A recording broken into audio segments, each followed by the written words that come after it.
Okay, folks. Good afternoon. Welcome back from lunch. So this session, we have two talks for you. We have our second keynote speaker, Mohammad Abdulaziz, as well as a Journal-First paper by Detlef. So the rationale behind this invited talk, as you saw yesterday, there's an increasing interest in theorem proving within this community, work by Robert on formalizing Church-Foster theorem, etc., using Isabel, Andrea using Agda at the talk about living monographs this morning. So I thought it was apt that we would have an invited speaker who's really an expert in one of these theorem proofs. I wouldn't call myself an expert, but it's all relative. Yeah, all relative. So a little bit of a biography. So Mohammad did his PhD all the way over in Australia, so ANU in Canberra, before spending a number of years in Munich, is the post-chair, sort of the heart of the Isabel world, and is currently an assistant professor in King's College London. So please. Thank you very much for the introduction. Thanks for the invitation. So today I'll be talking about formal mathematics and their applications to graph algebra to Courtehoute and Campbell.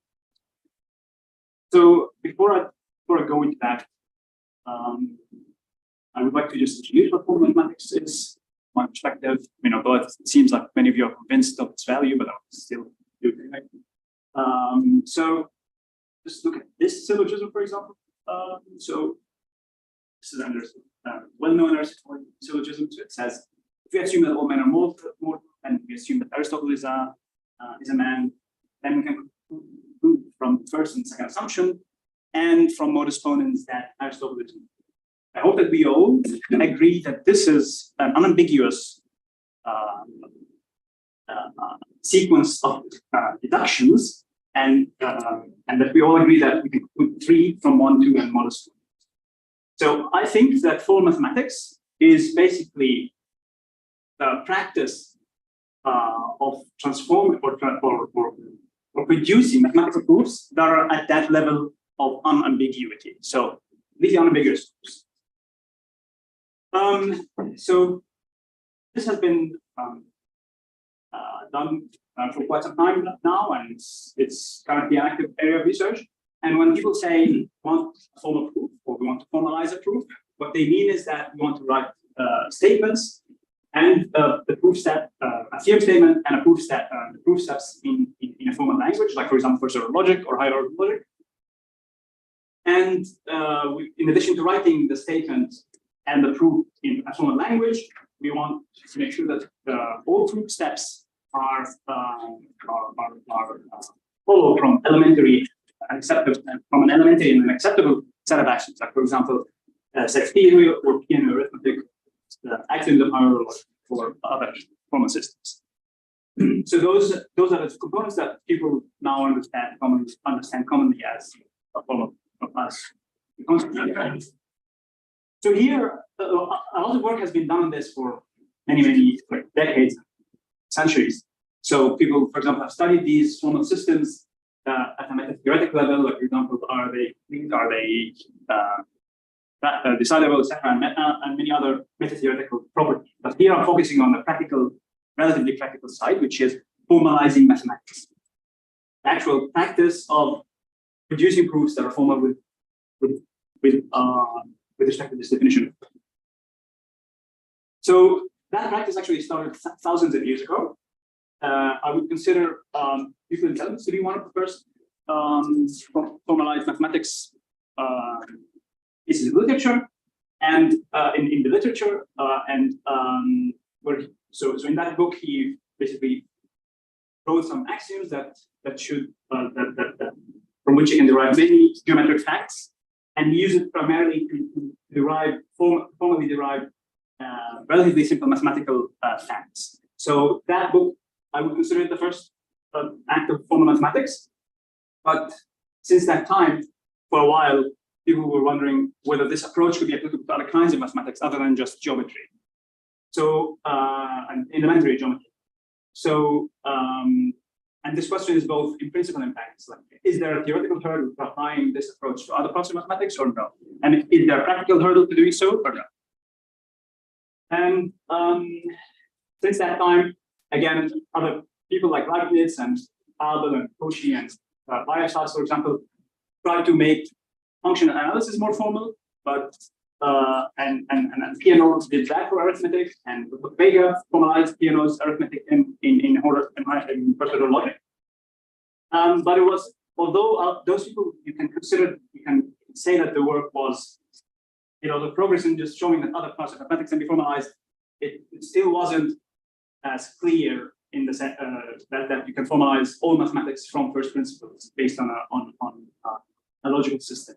So many people consider the book by Russell and Whitehead, Principia Mathematica, to be a combination of this, where this book basically convinced everyone that almost all mathematics in principle can be formalized.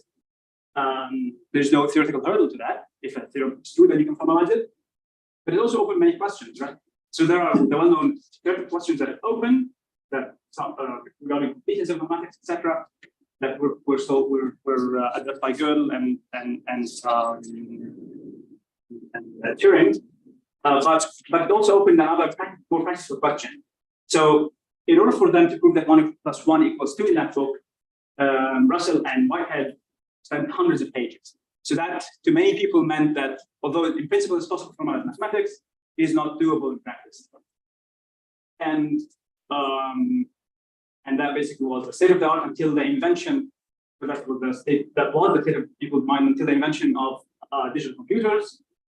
And these allowed you to implement algorithms and procedures to produce proofs and also to check proofs at superhuman scale. And when they were introduced, of course, one of the first things people tried to do is to formalize mathematics with them again. And here I will just focus on 2 types of such programs, and then I will delve deeper into one of the types. So the first type is the first type of electronic compute. The first type of programs to produce formal proofs is so-called automated theorem provers. So these are basically programs that you give them a conjecture in some language, like for propositional logic or temporal logic or first order logic, higher order logic. So you give them a conjecture, and then they try to construct a formal proof automatically. And the advantage of these systems is that they are push buttons, and you don't need to interfere much. You just push the button, and then you see if it works or not. But there are many problems with this. The first one is that any interesting theorem is well beyond the scope of those automated theorem provers. So they don't scale well. And the second problem with them is that it's difficult to debug an incorrect conjecture with an automated theorem prover, because it's very difficult if the prover just doesn't give you a proof. Most of the times it doesn't tell you why, and most certainly if it tells you why, it doesn't tell you why in an easily understandable way. So the other approach to doing formal mathematics in computers is that of interactive theorem provers, and there are a few systems of those. I'm sure you have heard about a lot of them by now. So there's Isabelle, there's Bolford, there's Koch, there's Lean. These are some systems, but there's Agda. There are many other ones. It's all of them here. But this is the second approach to do a formal mathematics, interactive theorem provers. So basically, an interactive theorem prover is a formal mathematical system in which the user enters a theorem statement in a formal language like this, and then they enter high-level proof steps, and then the theorem prover should do things. Firstly, fill in the details between the high-level proof steps that the user gave, and check the overall thing follows from the axioms. If the proof steps are too high level in the sense that the automation doesn't work, then you have to split your steps or redesign your proof. So that's basically the idea of the interactive theorem proof. The disadvantage is that they require a lot of user interaction, but the advantage is that they have this top-down approach, which is just describing right now, where you can enter the proof at high level, and then split your proof as need be until the theorem prover is able to do it with automation, fill the gaps with automation. There are other advantages where you can, for example, keep your focus. If there are other methodological advantages using this to do in mathematics, where, for example, you can keep your focus local on a small part of whatever you're proving, instead of having to keep all, for example, if you're doing pen and paper mathematics and you change a small thing, you need in your head to make sure that the implications of that small change do not make everything else invalid or inconsistent. But the interactive improver should be able to do that for you. If you make a small change, it should check that the rest of the proof is working. And this makes them much more scalable. And indeed, because of that scalability, most of the milestones in formal mathematics were achieved using interactive theorem improvers. For example, you have many results, purely mathematical results that were done formally using interactive theorem improvers, like for example, four-color theorem, the order theorem, and Kepler's conjecture. All of these proofs are formalized using interactive theorem improvers. There's also the liquid tensor experiment, which is a very recent thing. So some people formalized a conjecture by Peter Scholzer, who was a mathematician in the area of algebraic geometry. And yeah, so many breakthroughs were done with well, the vast majority of breakthroughs in formal mathematics were done with interactive improvers. They have also been used to verify very big pieces of software, like for example, kernels, model checkers, theorem improvers, and SAT solvers. So as I was saying, these formalizations are quite simply out of unimaginable scale compared to what would be doable without interactive improvers and without computers, for sure. But we have now a serious question. It seems like because of the scalability of these interactive improvers, we can formalize basically any proof, and it has become an engineering endeavor, right? Like you just design the proof and hire people who can formalize the proof, and then you're done. So, for example, Kevin Buzzard, who's a mathematician who's active in this area, budgets. I don't know if this budget is accurate or not, but I don't think it's inconceivable that to formalize the proof of Fermat's theorem, you need $100 million. So then it seems like interactive improvers have answered the last question that was left after Principia Mathematica, which is, can mathematics be formalized in practice? Is it feasible? And it seems like it is feasible in the sense that you can engineer it. And like in the day before computers, you couldn't engineer it. Like if you had all humanity work on a proof, you cannot just formalize it by hand because communication barriers, for example, etc. Now you can do that. So now this poses an interesting question. Is formalizing mathematics just an engineering endeavor, or can it be scientifically interesting? We know that if you formalize mathematics, it can be useful because you can confirm the correctness of existing proofs, for example. You can make peer review process easier. You can verify pieces of software that are used in critical applications, and you can generate data sets for machine learning algorithms, etc. if you formalize mathematics. But these are all useful things, but they're not necessarily scientifically interesting. So the question is, are there scientifically interesting things that we still can get out of formalizing mathematics, or are there scientifically interesting questions that could be answered by formalizing mathematics? And I have two specific example questions, but there are other possible ways they could be scientifically interesting, of course. For example, can they contribute to the creative part of mathematics, or can they uncover or open new computer science problems, for example? Just by formalizing mathematics, can you open new interesting questions? And I think so. And I'll discuss two projects to show you how formalizing mathematics can be scientifically interesting from my perspective. So the first project is about one of the most celebrated algorithms in the theory of computing. So it's Edmund's Blossom shrinking algorithm. So this algorithm computes a maximum cardinality matching for undirected graphs. So of course, all of you here know what graphs are, but I would perhaps introduce what the notion of matching is here. So a matching, so this is a graph, these are vertices, and these are edges between the vertices. And a matching basically is a subset of the edges such that no two edges are incident on the same vertex. That's a matching. And maximum cardinality matching is just a subset of edges such that there isn't another subset of edges that is also a matching, and that has a bigger cardinality than maximum cardinality matching. So that is very simply the problem. So the algorithm tries to compute a maximum cardinality matching for a general undirected graph. And the specific goal that we set out when we started this project was to formalize the correctness of a proof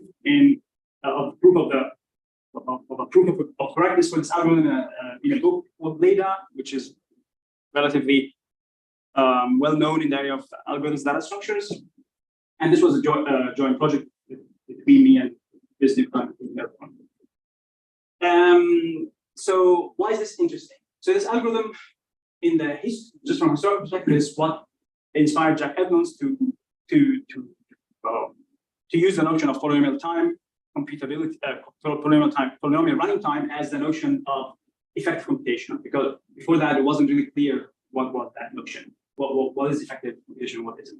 And also from a formalization perspective, it considered a benchmark problem because it's the second most complicated algorithm in that book, and it was estimated to be a many person year problem.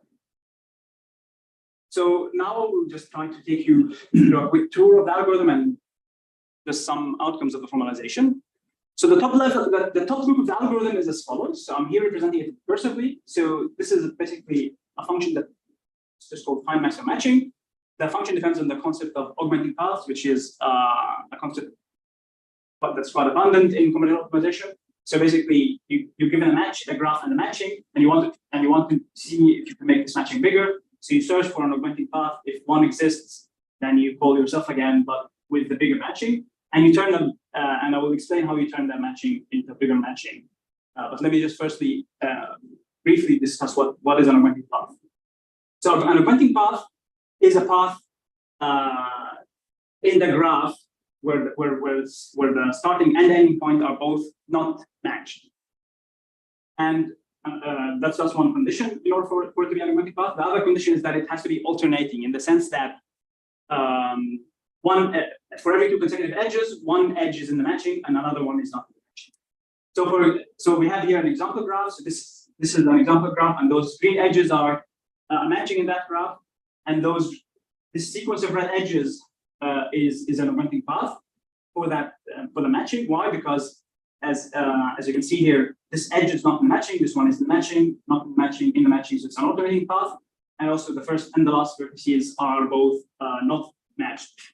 And the way you use the augmenting path to make that matching bigger is by computing the symmetric difference between the two, which so the symmetric difference between two sets of objects is basically the set of objects that occur in only one of the two inputs. So here, for example, this edge is in the symmetric difference, this green edge in the matching, because it's only in the augmenting path that it's not in the matching, but this one is not because it's in both, etc. So that's how you can make a matching bigger just using the symmetric difference. So the correctness of this, what I just said, depends on a lemma called Burr's lemma from 1957, and it basically says that a matching has the maximum probability matching if and only if it has no augmenting paths. So there are two directions to this if and only if. The first one is that if you have a symmetric, if you have an augmenting path, then the symmetric difference of that augmenting path of the matching can create a bigger matching. And formalizing this proof actually, like, we didn't learn much new, was a very simple and easy proof. So this I will not go much here. But the other direction of the theorem, which is that a matching has maximum probability if it has no augmenting path, that was a bit more interesting to formalize. So I will try to give you a sketch of how the standard proof goes. You don't have to understand all of it. I will try to highlight what I think is interesting there. So the standard proof goes as follows. It's by contradiction. So you say, okay, we want to prove that M is maximum probability if it has no augmenting path. So we say, okay, let's assume that there is another M prime such that M prime has a bigger probability than M, and that M prime is also P. So then we say, okay, let's think of the graph constituted by the symmetric difference of the two matchings M and M prime. And then we have to prove that all connected components in this graph will be each connected component in this graph will be either a singleton vertex, an alternating path, or an even alternating side. So you have to prove this categorization of that graph. And then the argument then goes that for a connected component in that graph constituted by the symmetric difference of the two matchings, the connected component will have if that connected component has less edges from M than it does from M prime, then the edges from C form a path. And this is, I mean, it might not be obvious why that is, but if you just try it for a second on a pen and paper, you will observe why that holds. And then such a C exists based on our assumption if N prime is bigger than M, and then that C is an augmenting path, which is a contradiction. So that's the original. So it's a bit long, and it's also not. I think it's unnecessarily long. So one outcome of the formalization was that we basically took many shortcuts in the proof and made it much shorter. How? We avoided this dichotomy of saying that every component would be a single vertex or an alternating path or an even cycle. And instead of doing that, we argued in the following way. We say, if you have an M prime that's bigger than M, then there must be some connected component such that this connected component has more edges from M prime than M. And that's the first step. The second step, we should say this C will be a path. And the second step is the same as the previous one, but this first step replaces this trichotomy plus this part of the proportion. And that's a much shorter proof to formalize, and it basically ended feasible. So that's one outcome of this problem. And you're basically shorter. The second step of the algorithm, which I think also is interesting, it has to do with so-called blossom contraction. So before I go into that, I just want to discuss with you briefly what would you do to discover an augmenting path or a blossom, an augmenting. What would you need to do to discover an augmenting path in your graph? So what you need, the naive way, what would you think? Okay, you can just use BFS, an alternating version of BFS, such that it takes it takes edges based on alternating membership in the given matching, and then and then using that you will be able to find an alternating path. And then if you start from a vertex that is not in the matching and end in a vertex that's not matching, then this will be an augmenting path. And this indeed works for bipartite graphs, but it doesn't work for general graphs because of the presence of odd cycles. So this BFS would operate as follows. So it would operate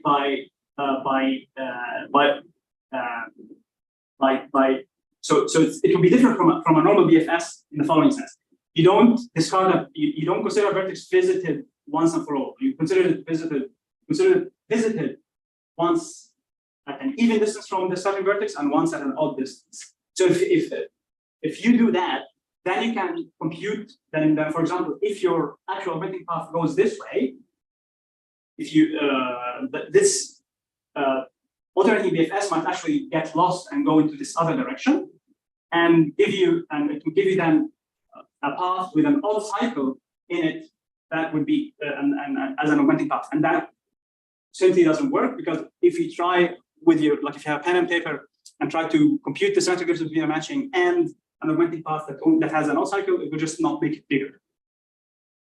So the way, the brilliant idea of the blossom algorithm is to basically find such odd cycles and then get rid of them, contract them, and then continue your assertion in the new graph. Just that simply doesn't have odd cycles.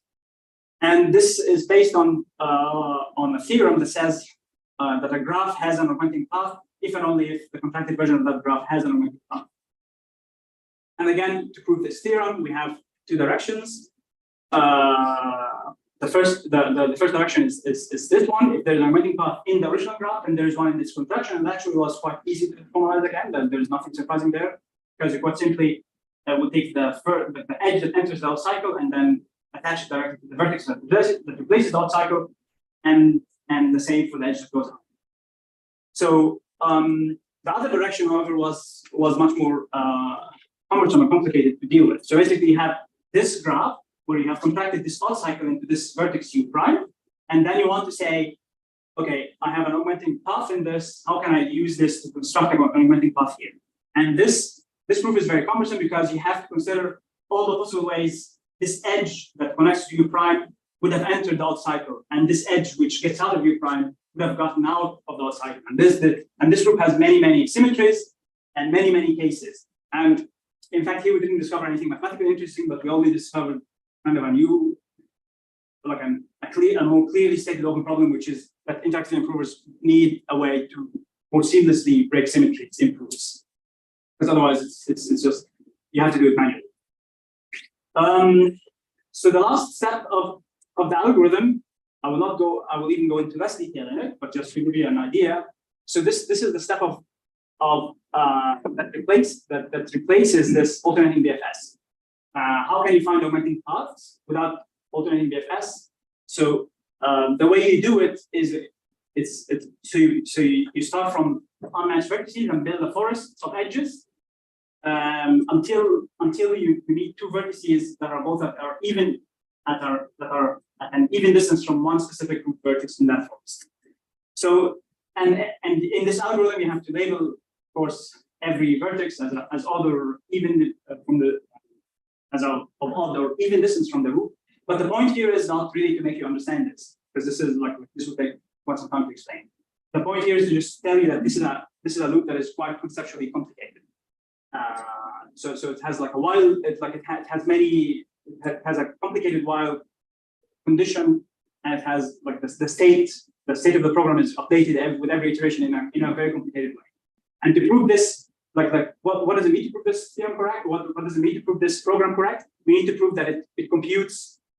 If it gives you an output, then that output basically is valid. So that it's an alternating path and it ends in a free vertex, for example. It has an odd length, and that it doesn't miss an augmenting path. And the fact that it doesn't miss an augmenting path means that you need to show that it can always compute a certificate that it didn't miss an augmenting path.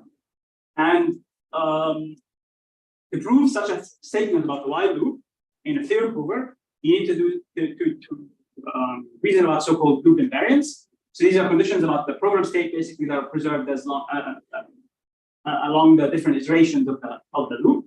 And our proof for the correctness of this algorithm needed for the correctness of this part of the algorithm needed a key loop invariance. Like, for example, we say if one vertex is in a matching edge and it's labeled as odd, then the other vertex in that matching has to be edge has to be even. So you cannot have a matching edge with both odd vertices or even vertices. I mean, they're just basically facts about the program state. And what is the interesting outcome of that? So we found a better certificate with respect to which we can compute the total correctness of this while loop that I showed you earlier. So in the original data book, the certificate that was used by Courtehoute and Chiffonea was a certificate that talks about the original graph without any odd cycles contracted. So, for example, you talk about a certificate with respect to the original graph. We discovered that we can do it using, we can prove the correctness with respect to the certificate of the contracted graph. And this would be a much smaller certificate. Other than this outcome, we found that also the original book didn't have 7 of the 18 invariants that we formalized, and in fact the invariants there are only enough to prove soundness, like soundness of the algorithm. That is, if it gives you a matching, like if it gives you an output, then it would be an augmenting path, but it doesn't mean, but they cannot prove that it will never miss an augmenting path. And in addition to that, of course, is what I told you, which is a much shorter version. So that's another interesting output. In fact, the author of this book, like Kurt Melhorn, or one of the authors, he said that he never understood this one step in the standard argument, which is the step that has to do with the certificates. And I mean, it's a 30-year-old book, so it's and he didn't formalization was why he understood it. At least that's what he thinks. The second algorithm that I'll be discussing is also in the area of matching, but it's a slightly different setting. So in this setting, we're talking about buffer-type graphs, and one party of the graph arrives on the lane, right? And you still want to compute a maximum. You want to compute as big a matching as possible. But here, there's no constraint that you have to compute. So when I say one party arrives online, that means that a vertex and its incident edges arrive online, and you have to, when those incident edges arrive, you have to decide before any other edges arrive whether you want to include any of them in the matching or not. So you need to make your decisions online. So for example, this would be a setting. So you have one party of the graph, and the other party of the graph would arrive online. So you have U1, which arrives here online with those two incident edges, and then another one, and then a third one. But the important thing is that when this first one, for example, arrives, you have to decide now whether you want to take any of these into the matching or no. And the same for the second. But once the second arrives, you can no longer talk about these. You can no longer take any of the earlier edges, and so on. So the algorithm that we're talking about, the algorithm that we worked on here it's called the ranking algorithm by Courtehoute and Vijay and Umesh Bazarani, and was intensely studied and generalized in many ways. The most notable way of them is the so-called AdWords algorithm, which solves the problem of matching people who search on Google or so to advertisements. And that AdWords algorithm is very simple. So not simpler than the Blossom algorithm for sure. And what happens is the following: you have an offline side again, and the first step of the algorithm is that you randomly permute that offline side. So here, for example, we order them randomly like that. And whenever a vertex and its incident edges arrive, what do? You take the edge that is connected to the top-ranked neighbor of V1 that is unmatched. So for example, here, what is the top-ranked neighbor of V1? It's U3, and U3 is unmatched, so you take that edge. And then the next one, V2 arrives, and then what is the top-ranked unmatched neighbor of V2? It's U1, then you take that edge, and so on. For the V3, for example, what is the top neighbor of V3? It's U1, but it's matched. So you need to take the top unranked, unmatched edge, unmatched neighbor of V3, and this would be U2. And you can build your matching like this. Okay? And the hope, of course, is that you build the biggest matching you can build. And the algorithm specification is not very complicated. So it's basically just two small functions. The first one is the one that deals with the algorithm, with the vertices that arrive. So basically it says, if for every arriving vertex, if it has an unmatched neighbor, then you match it to the top neighbor that is unmatched, and otherwise you don't match it. And this part is called by another small randomized program, which just computes a random permutation of this offline side of the graph, and then follows this one. So it's a very simple algorithm in terms of specifying it. And what do we hope to prove with this algorithm? We hope to prove that the output matching computed by it is at least 1 minus 1 over E of the maximum matching you can compute if you know all the edges beforehand. So you must note here that the fact that you're doing your computation online and might make you miss some better matchings, because you have to make your decision once the edges arrive, and it might be better in some cases that you just wait and see what all the edges and then complete your matching based on that.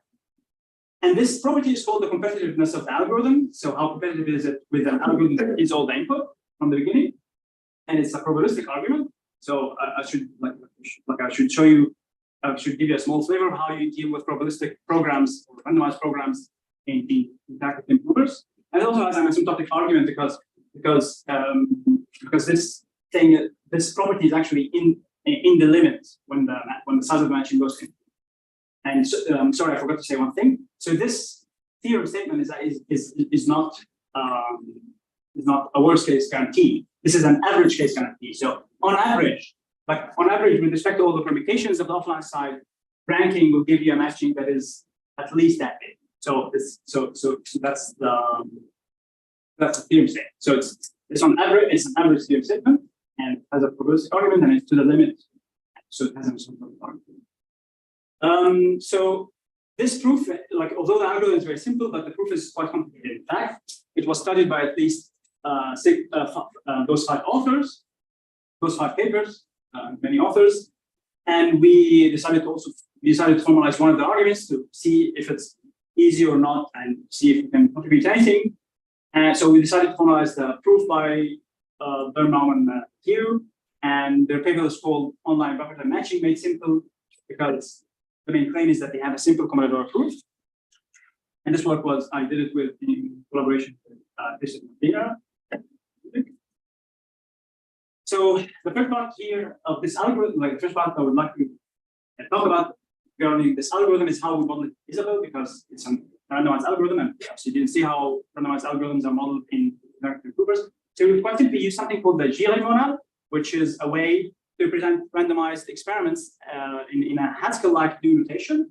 So here I'm using, like, I'm printing it using LaTeX, but that's exactly how it would be represented in Isabelle. So basically, the algorithm is represented by do. Then what do? You say, okay, you compute a sigma, or you assign that sigma a value, and that value is a uniformly chosen element, randomly uniformly chosen element from the set of all permutations of the offline side. So that's sigma, that's a random variable. And then you give that random variable to an argument in the next step. And this way you can elegantly compose random experiments.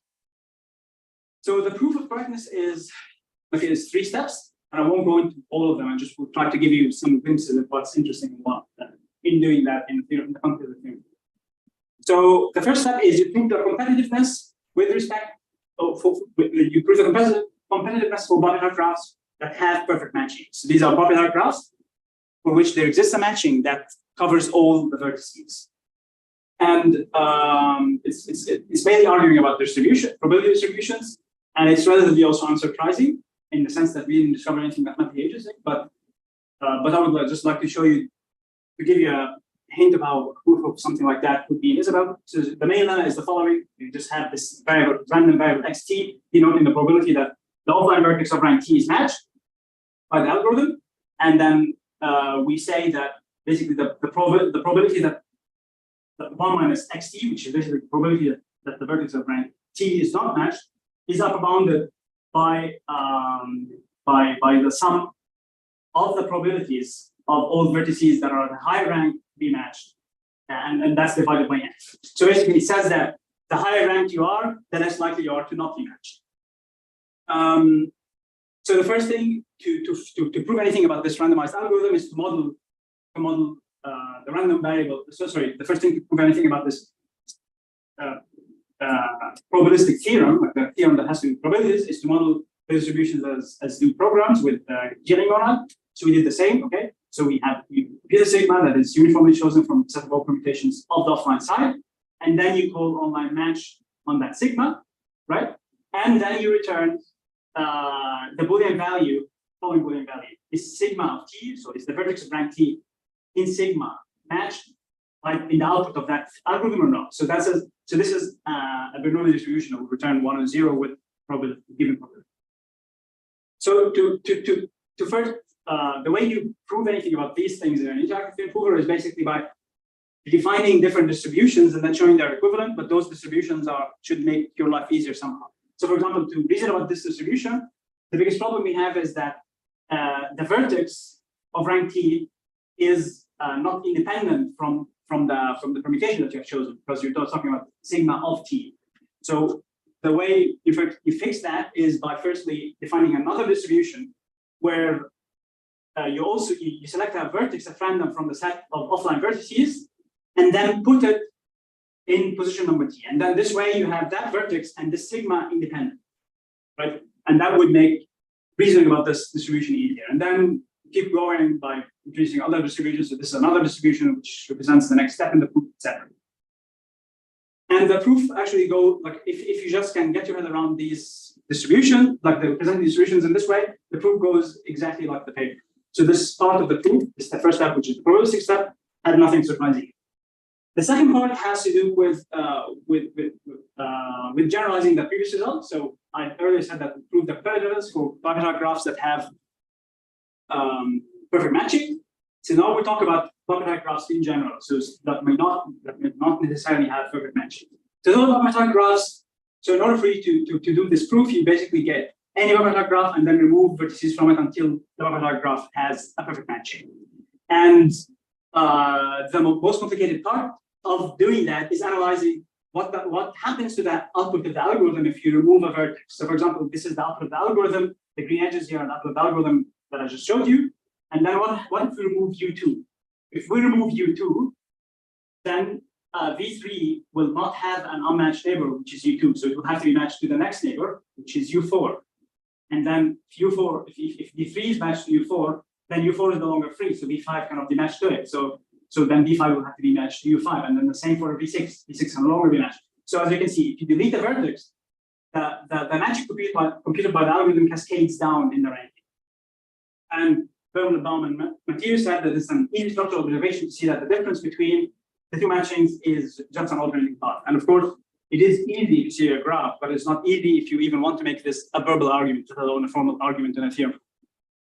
So this was a very complicated part of the proof. In fact, this just formalizing this part of the argument was just dismissed as an instructor observation in the paper, was the vast majority of the proof of the work on the formula of the proof. And the most complicated part is actually specifying this path, like this path which constitutes the difference between the two matches.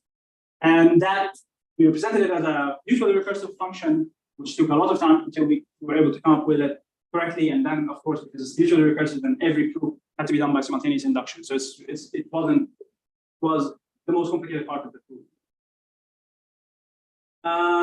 The last part of the proof has to do with the asymptotic part, which is basically saying that the competitiveness tends to that as the size of the matching tends to infinity. I won't, of course, go into what the proof is like because we just don't have the time, and also it's just too complicated for say all of these things in one lecture on one talk.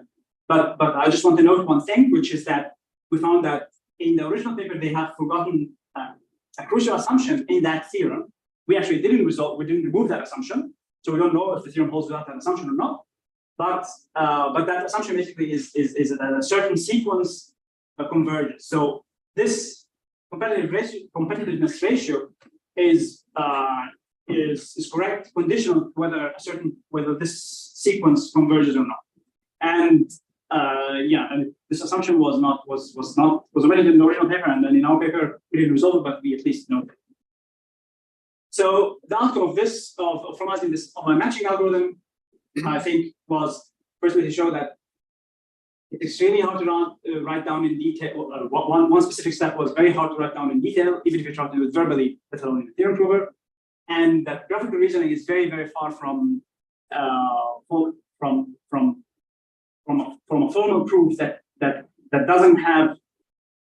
I don't know what it should have in order for us to make graphical reasoning equivalent to formal proofs. But formal proofs until now seem to be just appealing to verbal, like as if you're verbally representing your proof, so you don't draw anything. And then imagine that you have to transform your argument from something that needs drawing to something that is just verbal. So it will be much more verbose. And this is something that we found out here. That something that was just an easy structural observation is actually very hard to write it down without drawing anything.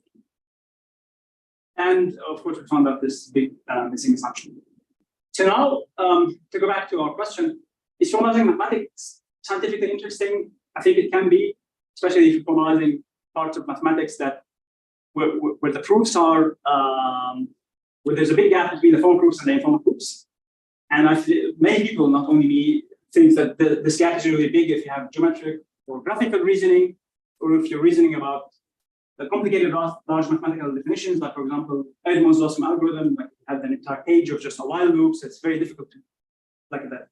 The parenthetical reasoning that you can do about that big thing is just not going, it's going to be very different from a formal reasoning. You have to take a lot of shortcuts, etc. If you're doing a paper, or if there are many concepts and intuitions involved. But of course, all what I'm saying here is just anecdotes, right? Like these are different people with different formalization experiences that are saying this. But actually, can we answer this question correctly or in a scientifically meaningful way? I don't know that. I don't know if we can, but my approach basically is to try to pursue other formalizations where there are these big gaps between the pen and paper and the formal proofs, and then see what can come out of it. But we don't know, of course, if this is a scientifically valid thing. And I think, like many people believe, we just need to find the niche where formalizing mathematics is useful, in the sense that you cannot discover mathematically relevant results without using an interactive theorem proof. It's not just about filling in some gaps, but no, it actually is. You cannot reach your result without the theorem. We don't know what that niche is yet. So, for example, I'm using like one next project that I'm currently working on is the Micheli-Basrani algorithm, which is another algorithm for matching. It has been around for more than 40 years, and it doesn't have a correctness proof until now. And the author would be thrilled if we can formally prove it, because he has published 4 papers, and each one of those papers has a mistake, like a big mistake. So he had to republish again. Then his last manuscript has been under review for 6 years, so we don't know if it will be correct or not. But even if it is, it still doesn't, like it still could just be just another one with mistakes. But in the longer term, I think there are other interesting, scientifically interesting directions related to formalizing mathematics that are not other than just formalizing pieces of mathematics. So, like for example, I think proof iteration is an interesting direction. Like for example, handling symmetries or integration of machine learning and search. I don't know, like some people are working on that, but they're making some success, but not big success. But I want to just focus for a second on symmetry breaking, because like symmetry breaking has a lot to do with reasoning about graphs. So can we reach a formal, like can we in interactive improver have a language that can allow you to represent an argument, a graphical argument that you would just draw on a paper easily in a theory improver or no? Because I don't think anyone has done this successfully. And this has to do with symmetry breaking. But in general, this is an interesting open question. And in the longer term, I think we need to also just maybe look into the question from a different, from not necessarily a very low level perspective, but just from philosophy, mathematics, or human-computer interaction perspectives, just to see if we can figure out where and when can formalization be used. So that's it. Thank you for listening.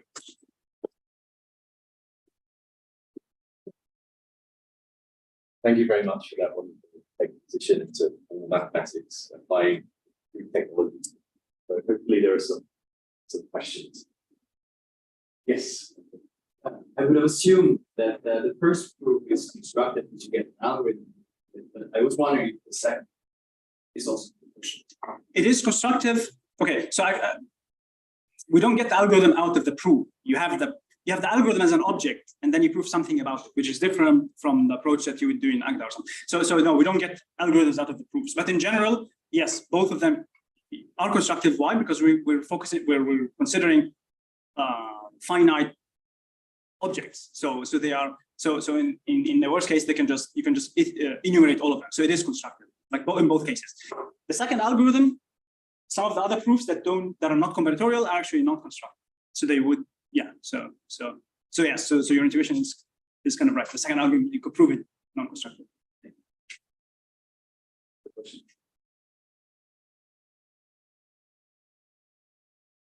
So there was a couple of slides ago. You had you mentioned a comment about the connections between proofs and AI, proofs and ML. Would you say a little bit more about that? Yeah. So currently, this is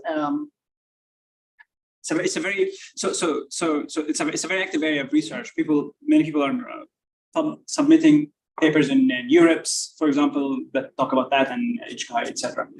So there are a few directions. The first direction is you have a theory prover that just follows a certain calculus, and you want, like, the simplest direction is to just guide that calculus with machine learning, right? That's one thing people are doing, and it's reasonable. But none of the things actually are breakthroughs yet. The second direction is using machine learning to create conjectures, and that you wouldn't come up with on your own. And this one is actually seems to be more fruitful.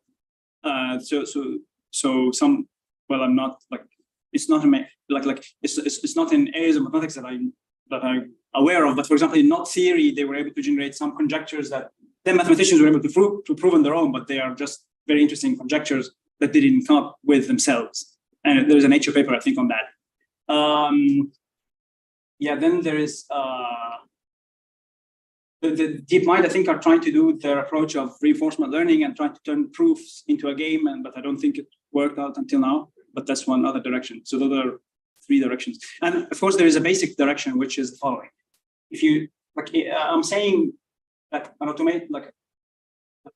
theorem prover tries to fill in details of the proof automatically, but it needs lemmas to do that, right? Like that you have proved earlier. So one very successful, actually, I think it's the most successful application of machine learning here is just finding out which lemmas would make your automatic proof procedure fill in the gap. So instead of having to look up the lemmas yourself. So those are I think, the directions that I can think of, yeah. More questions? So you said that the vertical reasoning is very far from groups. And in some respect, does the reason lie in the fact that the inductive reasoning is rather difficult graph properties, origins? I think I actually no. I think that the reason lies in the fact that when you draw graphs in your head, like, but I don't. But this is just my intuition. Like in your head, you can just see all the possible cases. But when you write this, if you even regardless of a theorem proper, if you just imagine with me replacing all your figures with just text, you'll have to then write all the texts and at least reason about why the different cases go or are symmetric. This is one reason, but it's a well-studied problem and no one reached a solution.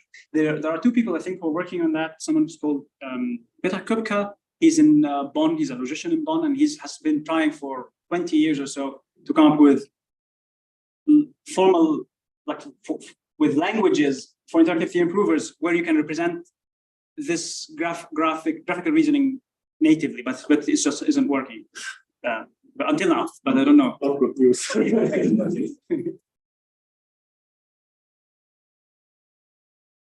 Yes.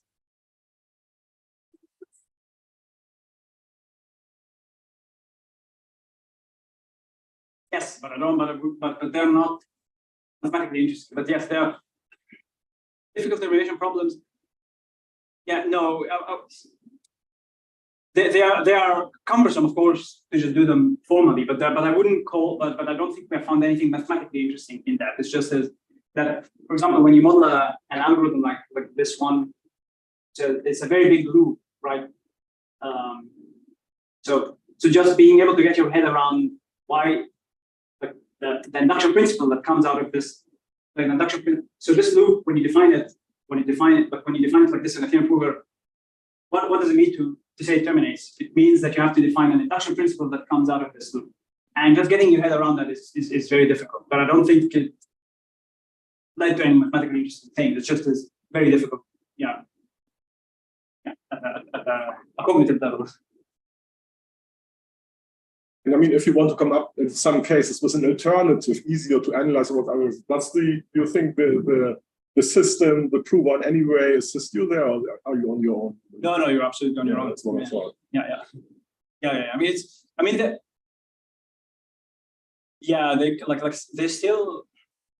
They still are far away from being able to give you such high level assistance. I mean, they can give it to you like in the form of conjectures like this thing that people are doing now, but then it will be very difficult for you to prove that this new algorithm is equivalent to the old one. Yeah, you will have to. More questions? Okay, so please join me in thanking. Yeah.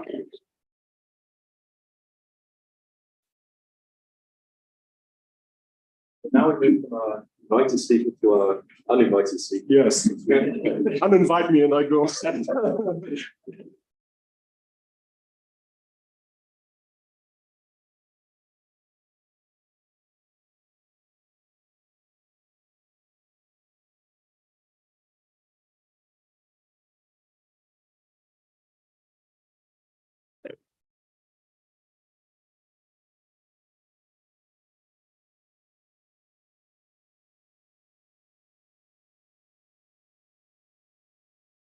Okay, so our final talk of the session is Detlef Plump. So this is a journal-first presentation. I think the paper's from Science of Programming last year, so very recent. So fast, rule-based graph programs. Yeah, thank you. So yeah, this is want to report about our approach of making rule-based graph transformation fast as much as we can.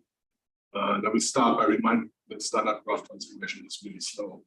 So this is, as you can see, joint work with Brian Courtehoute and Campbell. So Brian is still formerly a PhD student in York, but he has recently passed his Viva, is just doing his corrections, so he's more or less done. Graham, at the time of submission of the paper, he was PhD student in Newcastle because he didn't have funding for him. But meanwhile, he left academia sadly and self-employed, so earning money. Okay, so this is in the context of our experimental language GP2, so for rule-based graph transformation. So essentially having double push-out rules, let's say, vaguely, and having some control constructs on top of these rules, which allow you to say how they should be applied and so on. So the language has a formal operational semantics, which is non-deterministic. So in general, the model is we have a GP2 program. I'll come to that with an input graph, and then the program will run and produce, because it's in general semantics non-deterministic, one or more output graphs if it terminates. Okay, and we have also shown quite long ago, it's computationally complete in the sense you can actually program every computable function on graphs, so that's okay. And we do have an implementation, of course, which is a compiler which generates C code and then does the actual transformation, the matching, everything. And in that case, so I yes here just one output graph or given input graph. Or more precisely, let's say if you give it exactly the same textual representation of the input graph, if you just change the order somewhere, it may already be something else. Okay, so this is just the context bit or stuff. So go on. So here, so I'm going to show you two really simple case studies compared particularly with the previous speaker. This is not my case study, but just to remind you that graph transformation is really slow, standard graph transformation. So here's a simple problem. We want to compute reachable nodes. So the input, we could say an unlabeled graph, so no labels, no marks, just one unique node V that is marked blue, like that one there. And what we want is we want to mark all nodes blue that are reachable in a directed way from V. So very simple reachability problem. And in GP2 you could do this with this little program. So you have a propagate rule, no parameters. This is left-hand side, right-hand side. By the way, matched are the rules injectively, and the exclamation mark means as long as possible, which is the only loop construct in GP2. So you need to find the unique node initially, or matching algorithm, then an out edge which points to a node which is not yet blue, turn it blue, and so goes on. And I think it's more or less obvious that this will work and is correct. So it's not easy, it's not difficult at all to show that. Moreover, it's also easy to see that we can apply the rule at most as often as there are nodes -1, because in each step one white node becomes blue. So that is all nice, but just to remind you, this linear number of rule application does by no means mean that the time complexity is linear, because we have to consider rule matching,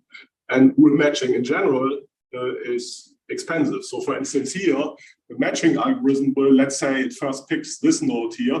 So first it needs to find a blue node in the input graph, but in the worst case, it has to inspect almost all nodes, right? Then if it has found a node which is blue, it has to inspect the out edges. And in the worst case, again, and it can't be an arbitrary out edge, it has to be an out edge which ends in a white node, which means, again, in the worst case, we have to inspect all edges. So this is here, as you can see, this naive standard matching is expensive, and then, oh, sorry. Okay, we can look at that, for instance, here. This is actually all nodes are not blue, but to determine that the loop can terminate, that we have considered everything, the matching, the algorithm, the program still has to determine there are no more matches for propagate.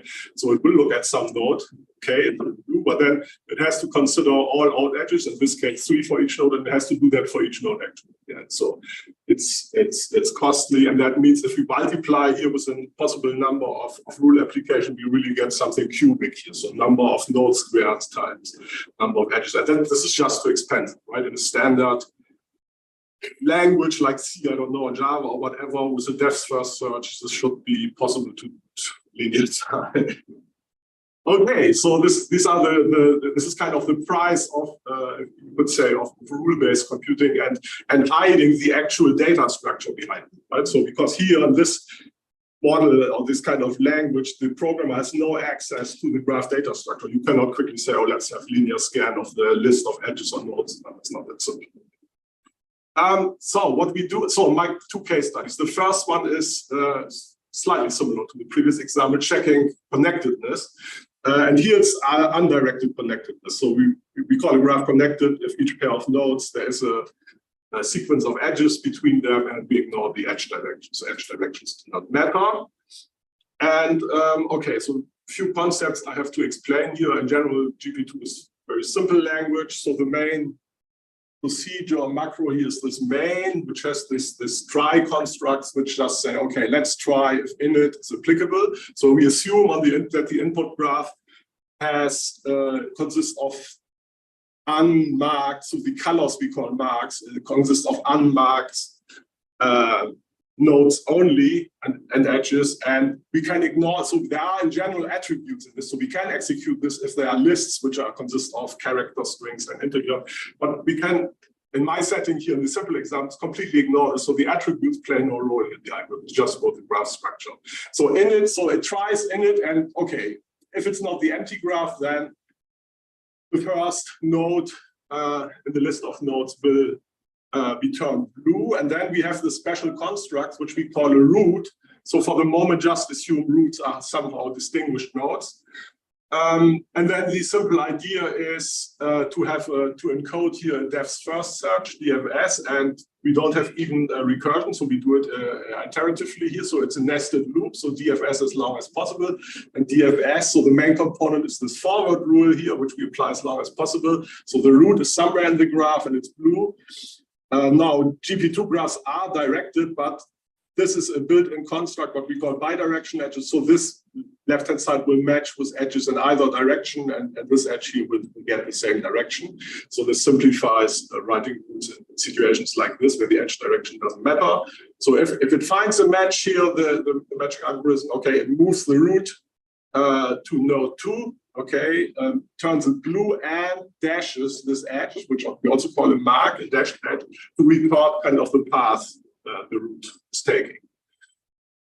So yeah, if init is applicable, so if by the way, init not applicable, that can only happen, I think, at the beginning if we have the empty graph, and then what we mean by the semantics of if try then else, there's no else, so nothing happens. So nothing happens, and that's okay. So I should say the way we report here connected as yes or no is if the program fails, then so we have failure, which is a built-in concept. If after that maybe failure means the input graph was disconnected, or if the program ends with some graph in a proper fashion, so to speak, then the input graph was connected. So this is all yes and no. We don't have Boolean types or something like that. So yeah, if it's, let's say it's if it's the empty graph, then nothing will happen, which is okay because the empty graph by definition is connected. And then yeah, this forward, as I said, so this depth first, we apply forward as long as possible, following path, until we hit somewhere a point where we can't go further. And then we have this back rule. So as is typical in depth first, you go back one step, so the dash, and go back along the dashed edge where we came, and move the root back to node 1. And this one here we can now turn gray. So this node is not of interest anymore. We have visited it, and it's not important for the rest anymore. So we can turn it gray. That's good. And then it continues until at some point neither forward nor back is applicable. And then we have this break construct which will terminate the loop. And then at the very end we have a little check which just tries to figure out is there any unmarked node left, and we do this by this unrooted, so there's no root here, match, just tries to find a white node. Of course, this matching this will cost linear time, but that's okay, right? So this is just an extra phase. So yeah, the special thing here are these root nodes, and so in GP2, the GP2 data structure has a list of C pointers. Remember, we generate C code. So we have C pointers into the graph data structure so that these root nodes, which are around, can be found, at least if we have only a bounded number of roots around, can be found at constant time. Right? So, and by the way, in this program, it's easy to see that we have an invariant. There's if we start with an unrooted graph, there's at any point in time during program execution, there's at most one root.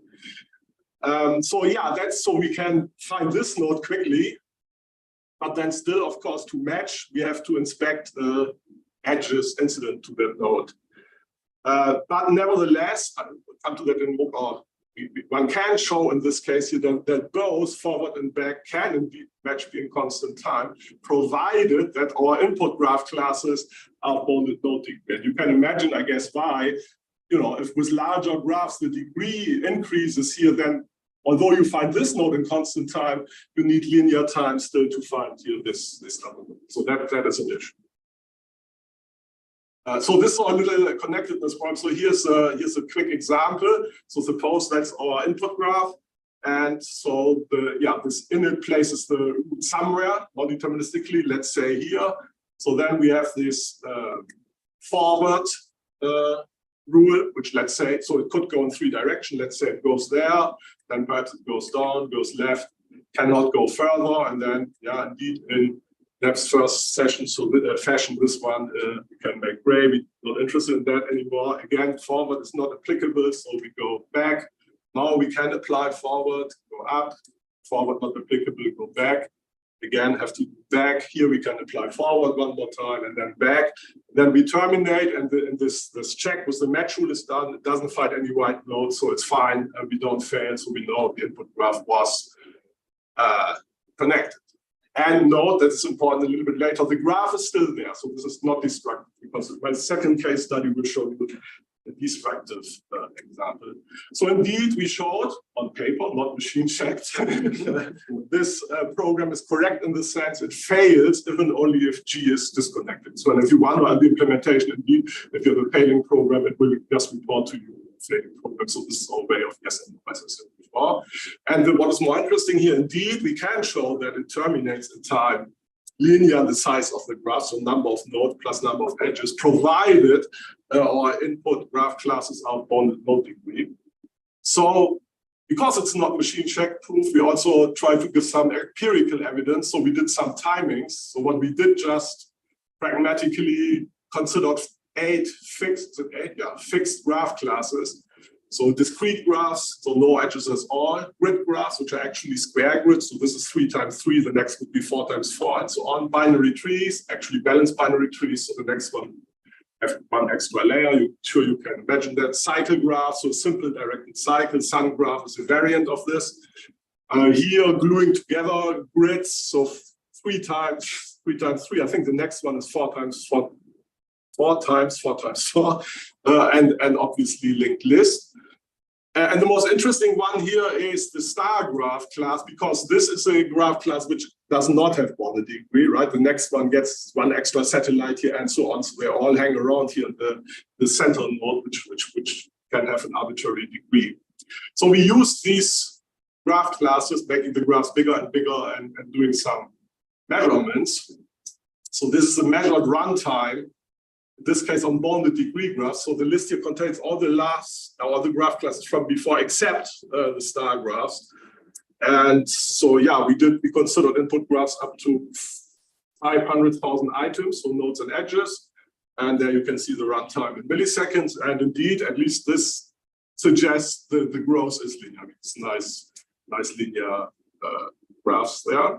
So that would fit with what we proved on paper. And remember, for the star graphs, we say, oh no, we can only show that if we have bounded degree input graph classes. And here we can really see that's not just in theory, it happens in practice. So for star graphs, and note this is only for up to 50,000 items, it really takes off here, and it needs more and more time. In comparison, here are the linked lists, which really here at the bottom. So indeed, for this, our technique here cannot yet deal with unbounded graph class. Okay, so that will be anyway a topic for future work to do something about this. So just perhaps a bit more explanation why these unbounded graph classes are a problem.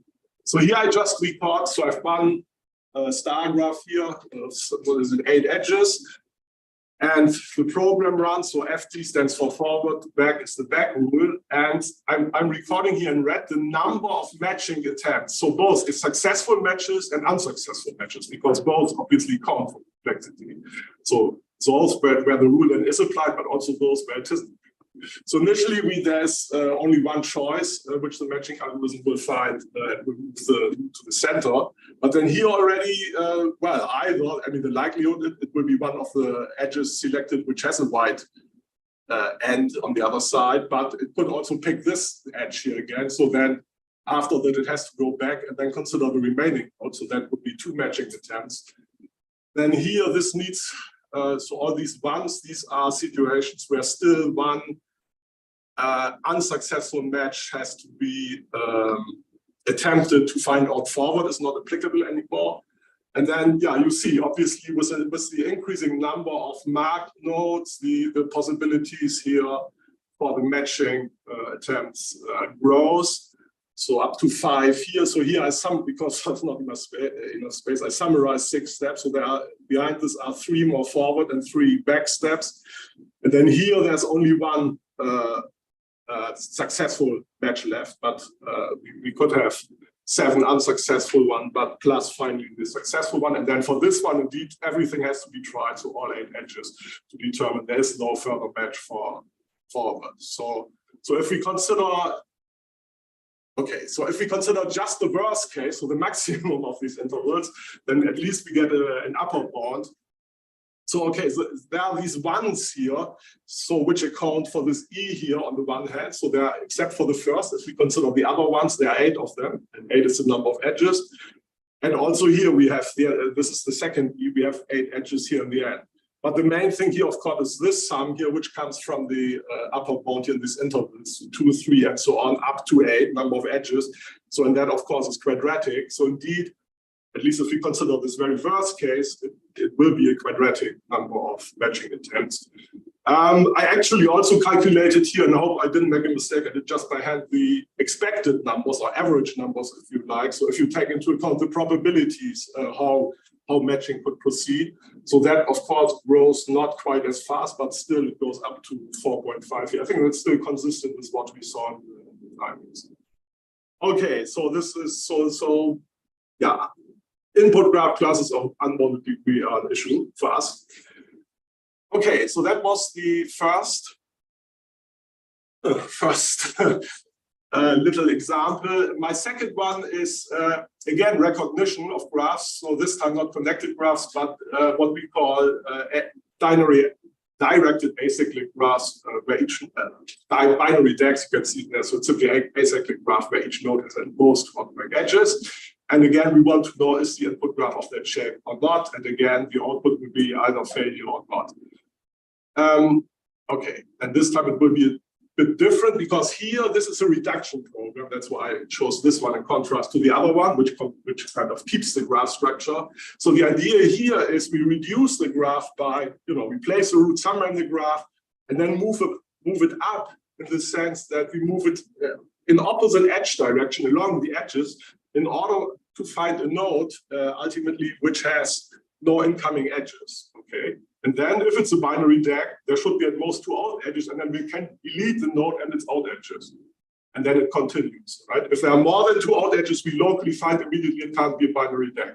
If it is less than 2, we do delete and go on. So this is the idea of this program I'm showing on the next slide, and it's easy to show the input graph is a binary DAG under the strategy if and only if the result graph is empty.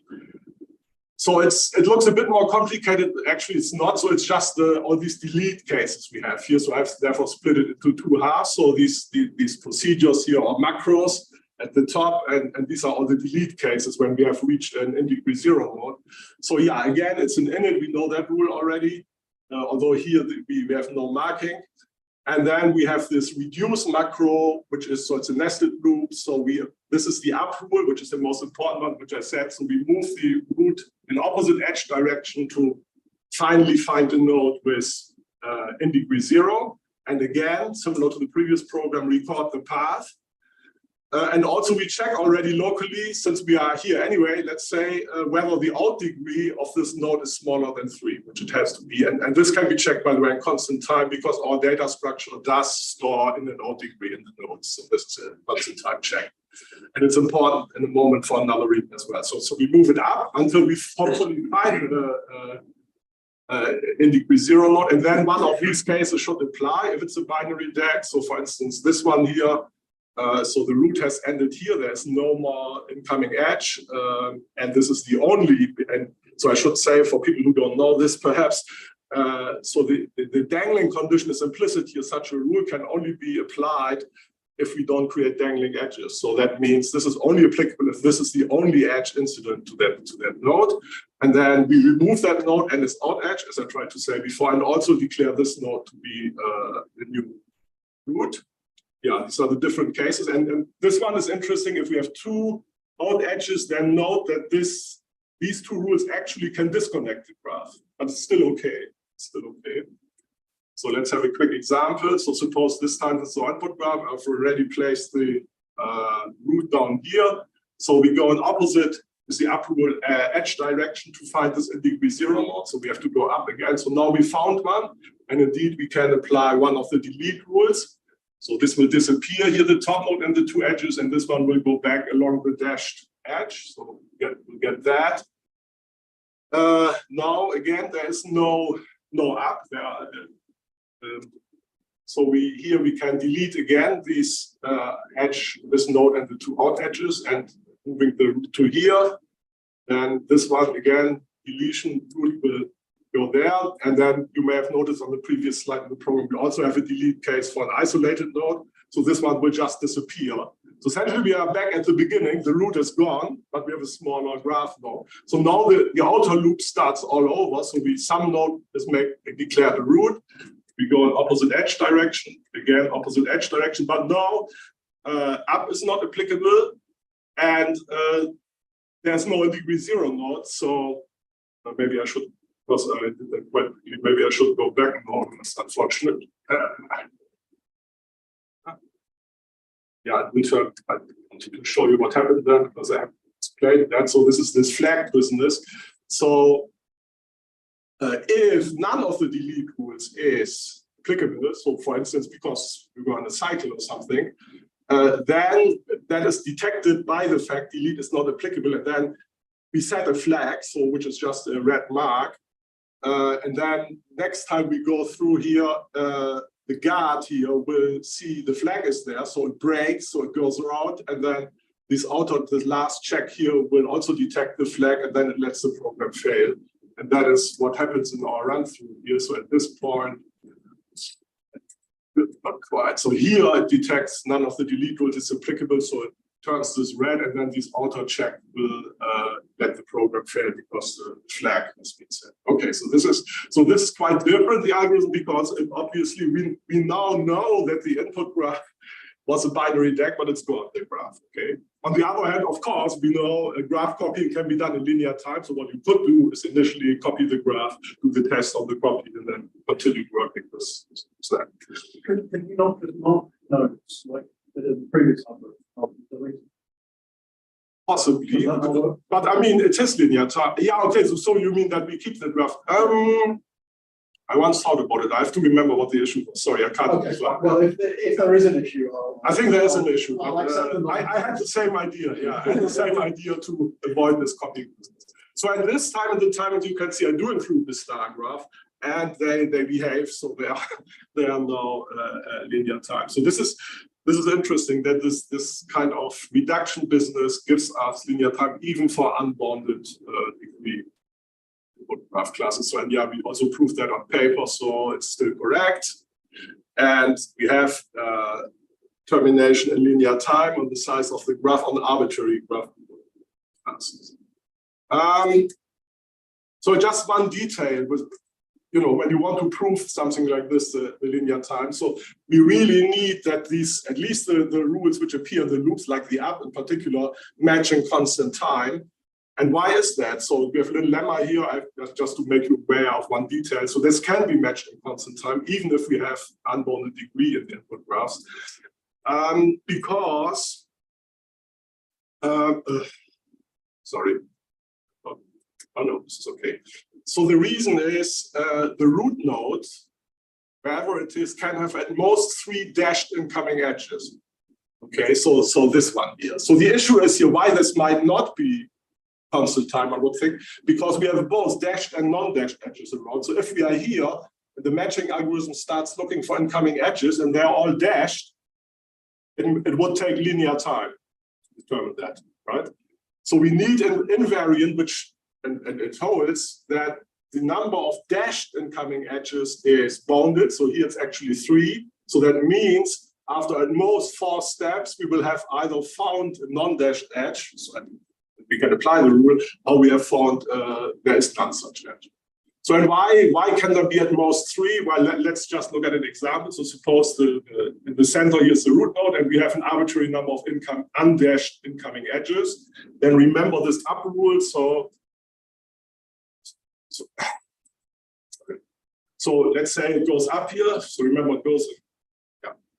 So and then an opposite edge direction. So this becomes dashes goes here. Then it needs to return to here. Then it goes another pass, also dash. Here, goes up here, goes up here. So now we have made 3 of the incoming edges dashed, but that's it, because to have that more often, the root would have to return here. But if we have only 2 outgoing edges, then there's no way that the root can come back here. And we can't have more than this, because again, note our out degree condition. So we will have checked each time the root was here that there are not more than 2 out edges here. So this kind of proves this little invariant, which is important here for this matching. So just to give you an idea that it's not that simple. So all these kind of, but on the other hand, I guess for program verification of all kinds of stuff, invariant bread and butter. So that's not so surprising. Okay, right. So to summarize more or less, so we have done not many so far, but some programs, and it's not just in the case of the DAX. So we really, at the moment, it seems that destructive versus non-destructive makes a difference. So we have 2 more destructive algorithms. So tree recognition is a bit similar to binary DAX, although it's tree with an arbitrary number of out edges, where the reduction goes is not at the top at the in degree 0, but at the leaves. You can imagine in a tree there's just 1 incoming edge, and then you delete it, go up, and so on and so on. So but the technique works there, and also for the cycle graphs, if you remember them. So they are all run in linear time on arbitrary graph classes, and these non-destructive ones, in each case you see we need bounded degree. So we have 3 which run in linear time. Connectedness, we looked at 2 coloring, so that needs to get an input graph, and the algorithm will tell you, is the graph 2 coloring, and if so, give us the 2 coloring, mark the nodes red and blue. But again, if we have unbounded degree, it will not be linear time in general. And also topological sorting. So here we have one, this is quite complex, because it first checks is the graph. It also checks acyclicity first, so tells you can also use it for general acyclicity tests. So if the input graph is acyclic, then it will produce a topologically sorted. So again, linear time. And then this one, minimum spanning tree generation. So this needs time m log n. M is number of edges, n number of nodes on bounded degree classes. But again, as far as I'm aware, this is kind of the standard board in conventional spanning tree generation. But we need this extra condition. Okay, final slide. So I would say these rule-based graph program, they allow for simple formal reasoning. That's our claim, at least. I mean, this is why we do graph transformation, I think. In particular, in the case of correctness and complexity, and at least compared with, correctness proof for imperative programs. Downside, you could say, is programmers don't have access to the graph data structure. So yeah, if this is done in C or Java or whatever, you can quickly exploit the representation of your graph and make things much faster. Usually. But we do match I think, the best known time bonds of the imperative algorithm, although sometimes under the extra condition of bounded degree input graph class. Of course, one can discuss how relevant in practice that is or not. I mean, there are many, of course, practical situations where you do have bounded degree. I don't know, traffic crossings. I guess one can safely assume them, or other situations. So maybe the main takeaway message then from this talk is really, if you deal with rule-based, at least graph rule-based programs or system to achieve fast runtimes, you need some mechanism, whatever way, to ensure your rules matching constant time, and at least those rules which appear in the loops. And I think that's it. Thank you.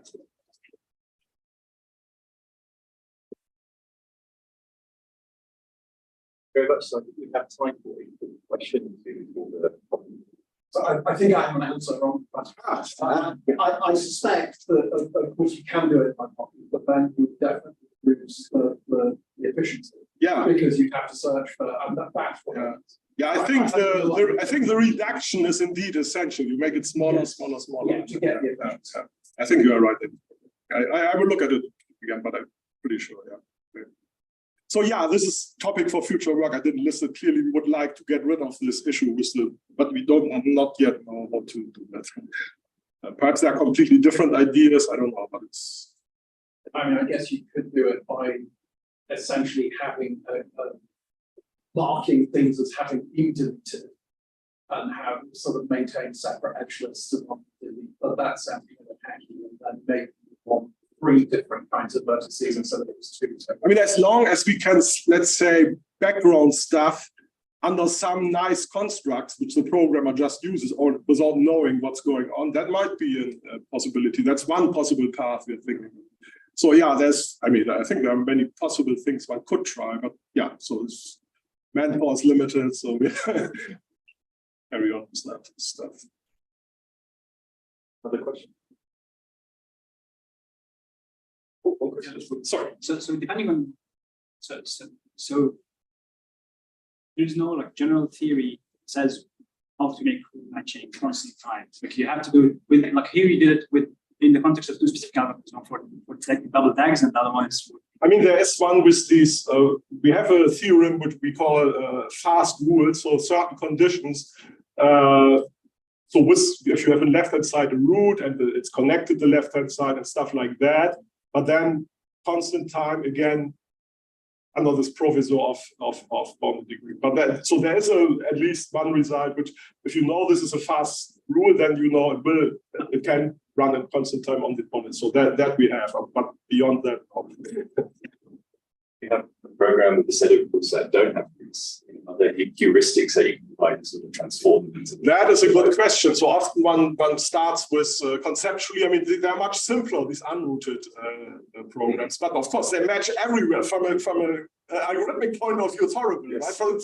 So that's the problem. And then that's probably the $1 million question. So I have an unrooted program, which obviously is correct, and now refine it more or less, perhaps automatically or whatever, to an efficient rooted one. Yeah, I don't know. This is so sometimes it can be really tricky. For instance, I had these cycle graphs on the list of reduction programs which run in linear time. So you can imagine, if you remember the cycle graph, simple directed cycles. So the rule says, one of the rules says, okay, if you have 2 edges in sequence and a node in between, delete these 2 edges, then node in the middle and connect them. Fine. Okay, and if you put the root in the middle in the deleted node, then it works in that time. But if you say, oh, really, I mean, I grab my course of first, it can't matter. Let's just make the left node. Then it already doesn't work, because what saves us there is only the dangling. Yes. Which tells us if there's one outgoing, one incoming, and the rule says deleted, the dangling condition is checked eagerly in the matching process. So first, and then we know there's only one incoming, one outgoing, and that works. Whereas the node to the left in the input graph could have an unbounded number of edges. So it's there are a lot of little things. That's like the next PhD. So yeah, if somebody needs a PhD topic, make yourself. Oh, one over there. Yeah, that's now he has already the topic. So okay, that's it. Yeah, I think this is a good time to end our coffee break. So thank you again for that. We have one more session, applications and tools, followed by closing words from our steering event.